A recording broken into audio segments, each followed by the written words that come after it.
we're going to talk about the last aspect of your GarageBand project. Once you've finished your songs, you need to share them, or I'm trying to think if it's called sharing. It's basically when you move your product from GarageBand to iTunes. And when you do that, it's going to do what's called a bounce. It's going to combine all your tracks into one, and it's going to place the finalized project or the finalized product into iTunes. And that's where you're going to showcase your project from. But here's what you need to do before you're finished. This is the final touches. So let's say this is my song. Remember that I'm going to right click on it, which is a control click.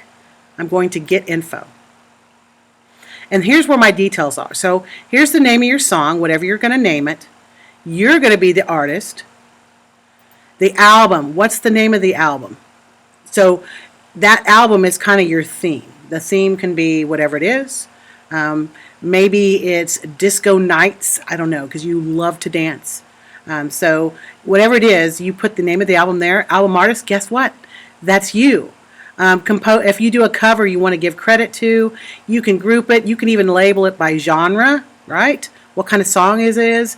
Year, it's track 1 of 2 or track 1 of 3. You can even rate it, the whole thing. You can add comments about how you made it, all right? All that. Artwork. For you, you need an album cover. That's one of the requirements of this project. So once you click on artwork, you're going to go to add artwork. And I'm just uploading a photo so you can see what it looks like. I'm going to go to actually desktop.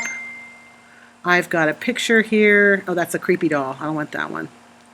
I'm going to pick this horse picture, and I'm going to click open, and now I have artwork. Okay. Lyrics. If you have lyrics, you can actually paste them in there, add details. Options will allow people to hear, or you can label it into one of your areas that you have genres that you want. You can actually adjust volume, especially if you've got some editing issues. If you had, for example, you exported it and your volume was a little off, you can actually kick it up a little bit. You can add equalizer to it to give it a little bounce.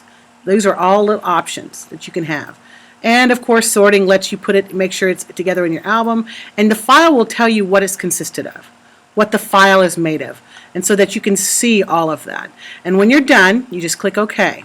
So you see how this changed. And so when I get ready to showcase my song, I'm going to get up, I'm going to go to my music, I'll kick open my album, there will be my songs, I will play part of it or all of it, and my thing that I'm going to note is what skill set am I showing. Here's where I put my external audio input, whether that was with a microphone, a MIDI, or what other device. Here is where I edited. Here is how I use my loops. You need to talk about it as the composer, the maker of this album. Think about this as a reflection on what you did. So we don't have to listen to all the song, but we want to listen to parts enough to get a flavor of it, see how it ties to theme, see how you edited it, how you created it, especially if you did some fine-tuning that show the use of your application. Those are all good things. We will draw for order on Monday.